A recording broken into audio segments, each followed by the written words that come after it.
Всем привет! Меня зовут Ольга. Я очень рада видеть вас на своем канале. И сегодня мы поговорим о филодендроне.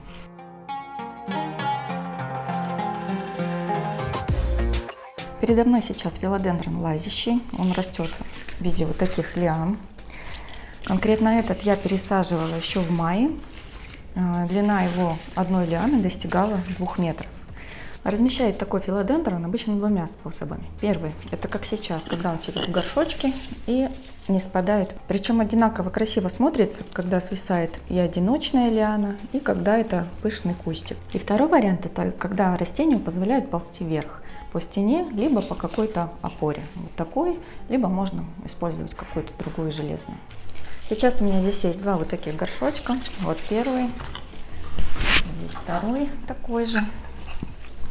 Вот, в каждом из них где-то по 4-5 лиан. И также у меня еще есть 3 укорененных черешочка. Вот они. Укореняются они легко, но не быстро. Это занимает где-то от месяца до 2 у меня, по крайней мере. Но укоренились 3 из 3.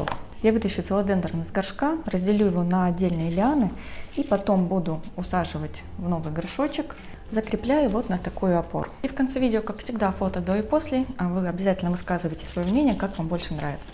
Когда филодендрон свисает или когда он растет вверх по опоре. Растения у меня готовы. Дальше подготавливаем горшочек и опору. Опору я использую кокосовую. Длина 1 метр, диаметр 4,5 сантиметра. Смотрится она, возможно, массивно, но весит всего лишь 250 грамм.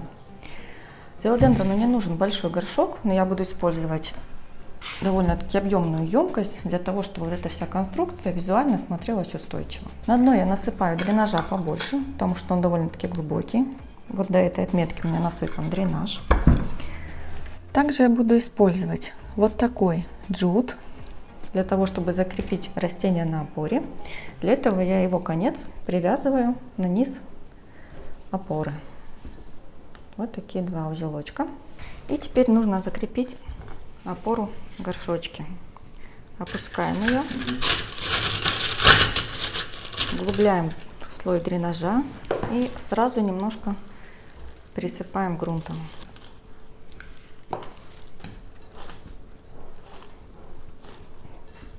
И именно на этом этапе важно ее очень крепко и ровно закрепить, потому что потом будут мешать растения.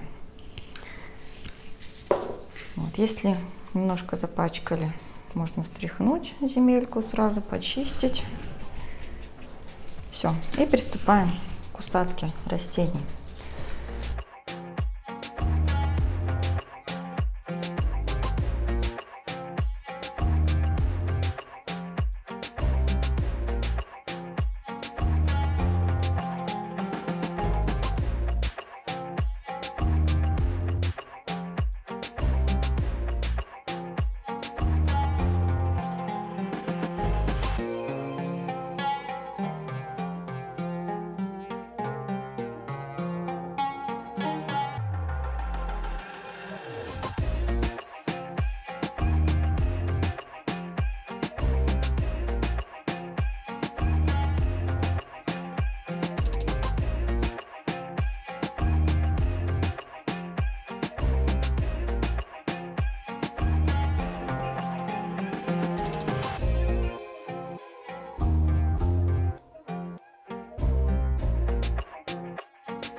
Так, я закончила. Давайте прокомментирую, что я делала. Использовала я 4 большие лианы и 1 маленькую. Растения я наматывала вокруг опоры по часовой стрелке, используя временные крепления. Затем я взяла веревочку, которую до этого привязала к опоре снизу, и в обратном направлении намотала ее, закрепив растение. Закрепила я веревочку на самом верху, чтобы по мере того, как растение росло, я также могла продолжать его за нее цеплять. Веревочку наматываем не очень туго, так чтобы если туда попал листик, можно было его вытащить. И если какой-то отросток выбьется наружу, можно было легко его туда зацепить. Ну и, собственно, для того, чтобы не причинять неудобства, дискомфорт самому растению, туго его привязывать к опоре, конечно же, не нужно. Давайте покажу поближе. Вот в это направление вот так у меня намотано растение. И получается крест-накрест у меня намотана веревочка. Намотана не туго, вот я спокойно могу просунуть палец. Также у филодендрона есть вот такие воздушные корешочки, которыми он впоследствии будет сам цепляться за опору. Саму опору можно опрыскивать водичкой, и она будет держать влажность, необходимую нашему растению. Длина опоры зависит от вашего желания, какой высоты вы хотите видеть растение. Можно было взять вот такую маленькую, намотать на маленькую, и был бы такой невысокий пышный кустик. Можно вот сделать, вот, как захотела я, такую высокую конструкцию. Мой филодендрон сейчас достает до середины опоры. Посмотрим, сколько времени ему понадобится, чтобы достичь вершины. Пишите ваши комментарии о том, как вам больше нравится выращивать филодендрон, свисающим или карабкающимся по опоре, по стене. У меня на сегодня все. Я прощаюсь с вами. До новых встреч.